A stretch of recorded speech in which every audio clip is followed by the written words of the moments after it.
अगर राहुल गांधी, सोनिया जी और खरगे जी के सामूहिक प्रेस को एक शब्द में कहा जाए तो हार की हताशा में बहाना ढूंढा गया है। मैं फिर कह रहा हूं, आने वाले लोकसभा चुनाव में हार की हताशा में एक बहाना ढूंढा गया है। In utter desperation of imminent defeat, the Congress party at the highest level sought to create an alibi today. कुछ तो बोले, लेकिन उसमें कांग्रेस पार्टी का अकाउंट अगर फ्रीज किया गया है तो देश का अकाउंट फ्रीज किया गया है। ये तो कमाल है भाई। मुझे अपने जेपी मूवमेंट के आंदोलन के दिनों की याद आ गई। Indira is India, India is Indira, याद है ना? इमरजेंसी का दिन, जेपी की अगुवाई, कांग्रेस पार्टी की हार, आप सभी जानते हैं। कांग्रेस पार्टी राजनीतिक रूप से सूख कर कांटा हो गई है, फिर भी कांग्रेस पार्टी का अकाउंट अगर फ्रीज हुआ तो देश का अकाउंट फ्रीज हुआ। Mister Rahul Gandhi, what do you mean by this? Don't insult Indian democracy. Rahul Gandhi, Bharat के लोकतंत्र को इस तरह से आप शर्मसार नहीं करें। यह देश आपकी पार्टी से बड़ा है, यह देश का लोकतंत्र आपसे बड़ा है। और आज इसी देश में आपने झूठ बोला है, गाली दी है और सब देश ने देखा है, टीवी पे चला है ना। तो आप झूठ बोल सकते हैं, गाली दे सकते हैं, देश सुन रहा है, आपको यह तक अधिकार है, और करें देश का लोकतंत्र नहीं है। ये कौन सा तर्क है? ये बात मैं बहुत विनम्रता से कहना चाहूंगा। इनको नई बात नहीं हो तो अमेरिका में जाते हैं तो कहते हैं इंडिया में कोई डेमोक्रेसी नहीं है, सिंगापुर जाते हैं तो वही कहते हैं, लंदन जाते हैं वही कहते हैं, और आज उन्होंने यहां भी कह दिया। आज उनके झूठ का मैं पोल खोलूंगा। लेकिन राहुल जी, सोनिया जी, आपको अगर देश की जनता वोट नहीं देती तो हम क्या करें? बीजेपी के राष्ट्रीय मंच से हम एक सवाल पूछना चाहेंगे। सोनिया जी, राहुल जी, अब खरगे जी से कितना पूछा जाए देखते हैं। आज भी तो उनका नंबर 3 ही था प्रायोरिटी में, हालांकि वो राष्ट्रीय अध्यक्ष हैं। अगर देश के लोग आपको वोट नहीं देते और आगे नहीं देने वाले हैं तो हम क्या करें? अगर राहुल गांधी की ये अपेक्षा है कि भाजपा के मित्र उनके लिए कैंपेन करें तो ये तो हम करने वाले हैं नहीं, क्योंकि उनका तो स्टॉक मार्केट इतना गड़बड़ाया हुआ है। और आज मैं कांग्रेस के लोगों को एक बात कहना चाहूंगा। हम भी चाहते हैं कि विपक्ष के रूप में कांग्रेस पार्टी पनपे, कितना पनपे उनका विषय है, लेकिन कांग्रेस पार्टी अब समझे कि जब जब राहुल गांधी से मुंह खुलवाएंगे तब तक स्टॉक मार्केट का और गिरेगा। There is a gentle advice to the Congress party, we wish you well, but realize now the more you allow Rahul Gandhi to speak, the more you are losing the ground in the country. अभी आप सोच लीजिए। अब थोड़ा सा राहुल गांधी ने जो झूठ बोला है कि हमारा पूरा बैंक अकाउंट फ्रीज कर दिया तो हम क्या करें, तो आज रिकॉर्ड को स्ट्रेट करना जरूरी है।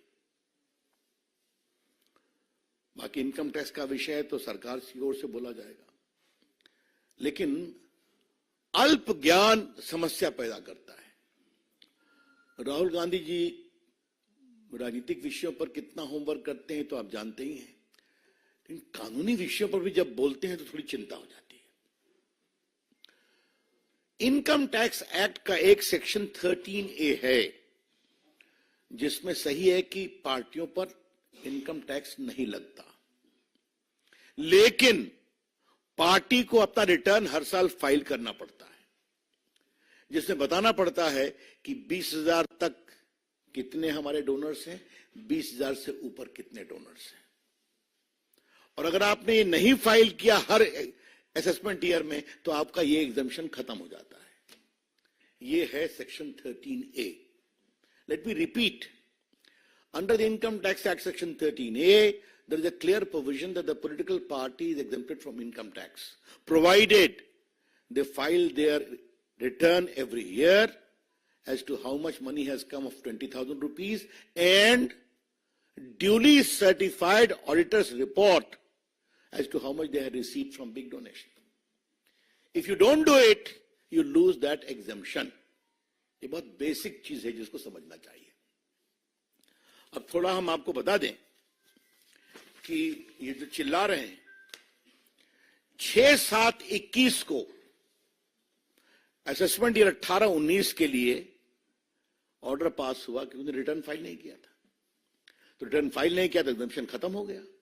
एग्जम्पशन खत्म हो गया तो 105,17,29,635 रुपए का डिमांड रखा गया. और मैं आपको बता दूं, इनकम टैक्स एक्ट में धारा 220, धारा 221 में इस बात का पूरा प्रावधान है. कलेक्शन एंड रिकवरी 10 सेक्शन है. कैसे कलेक्शन होगा, कैसे रिकवरी होगी, सर्टिफिकेट होगा, पेनाल्टी लगेगी. मैं पढ़ नहीं रहा हूं, but there is an inbuilt mechanism. उसका टैक्स का प्रोसेस है. आईटीओ ने नहीं किया तो आप अपील में जाएंगे, अपील ने नहीं किया तो आप कमिश्नर के यहाँ जाएंगे, कमिश्नर ने नहीं किया तो आप ट्राइब्यूनल में जाएंगे, ट्राइब्यूनल नहीं किया आप हाई कोर्ट जाएंगे, सुप्रीम कोर्ट जाएंगे. इससे ना संजय मयूख को मतलब है, डॉक्टर पात्रा को मतलब है, ना मुझे मतलब है, ना भाजपा को मतलब है. This is a routine tax process. और राहुल गांधी ने सफेद झूठ क्यों बोला है, यह आज देश को भाजपा के राष्ट्रीय मंच से जाना जरूरी है. हर जगह उनका स्टे रिजेक्ट हुआ, उस पेनाल्टी में अकाउंट फ्रीज हुए, टैक्स नहीं दिया, और झूठ बोले हैं आज. अब देखिए, इन्होंने जब इनको पेनाल्टी लगी तो ये सीआईटी अपील के यहां गए, ये स्टे एप्लीकेशन रिजेक्ट हो गया. इस बात को समझिए. इसलिए अब बिल्कुल रीजन ऑर्डर पर गया. उसके बाद फिर ये गए सीआईटी के यहां, कमिश्नर अपील के यहां, वहां भी रिजेक्ट हो गया. इनका देखा गया, 135 crore tax plus interest add किया गया. फिर आईटीएटी जो इनकम टैक्स ट्राइब्यूनल है, उन्होंने इनका स्टे पिटीशन डिसमिस कर दिया. अब इसके खिलाफ ये हाई कोर्ट गए और माननीय दिल्ली उच्च न्यायालय ने 13 मार्च को वो भी रिजेक्ट कर दिया. और 13 मार्च को क्या कहा, जरा वो हम बताना चाहते हैं थोड़ा मित्रों के लिए.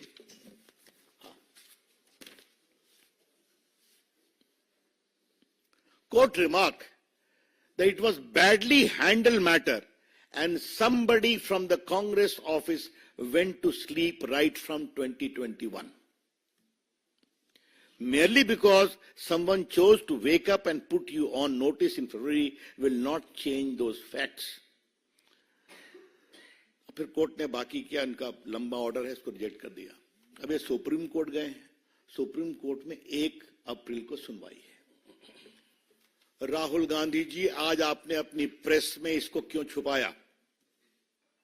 आपकी पार्टी अपील में गई, आपकी पार्टी आईटीएटी में गई, आपकी पार्टी हाई कोर्ट में गई, आपकी पार्टी सुप्रीम कोर्ट गई है. आपने क्यों छुपाया?